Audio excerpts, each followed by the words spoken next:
C'est très important de savoir que Les États-Unis, c'est une colonie de peuplement d'une poignée de blancs au milieu de terres indiennes qui ont été volées et spoliées et qui s'est enrichie avec le travail d'esclaves qui sont à proximité et dont on craint perpétuellement qu'ils se soulèvent et qu'ils viennent vous assassiner dans votre sommeil.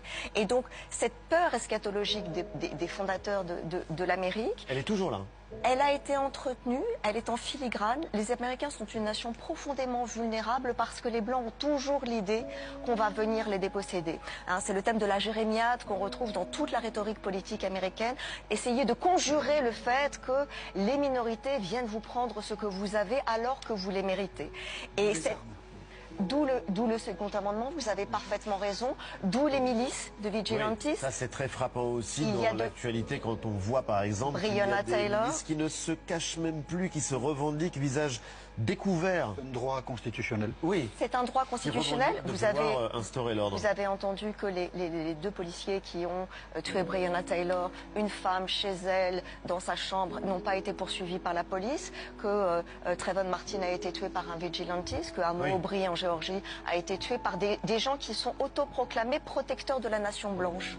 Et d'une certaine façon, ils travaillent non pas en opposition mais en symbiose avec la police, dont le rôle est historiquement de protéger les communautés blanches contre le ghetto noir qui est là et qui menace. C'est pour cela que je maintiens que c'est une expérience américaine fondamentale et anthropologique et que ce qu'a réussi à faire Donald Trump, puisqu'il ne l'a pas inventé, c'est qu'il a politisé cette inquiétude. Il a... C'est pas si bête que ça alors. Hein. Ah mais personne n'a dit qu'il était très bête. Je conteste en revanche l'idée selon laquelle un peu aussi. Ce sont des gens vulnérables parce qu'ils n'ont pas d'éducation et qu'ils ne comprennent pas, qui de façon viscérale ont parlé avec leur trip en 2016. Bien au contraire, il y a beaucoup d'intellectuels qui ont conspiré à l'élaboration de cette idéologie. Et par ailleurs, il n'a fait que politiser après 8 ans d'un mandat Obama qui avait un petit peu excité tout le monde sur les questions raciales, de parvenir à mettre en discours politique cette conscience latente comme un volcan au sommeil qui est « attention, bonnes gens blancs, quelqu'un vous menace ». Les noirs et les bruns sont là.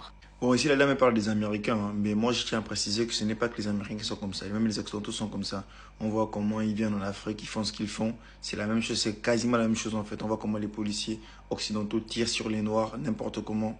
Il n'y a pas que les Américains qui sont comme ça, c'est tous les Occidentaux foncièrement qui sont comme ça. Pour ne pas sombrer dans le cacophonie, je tiens à préciser que je parle de la classe politique occidentale, je parle des oligarques qui sont comme ça. Merci.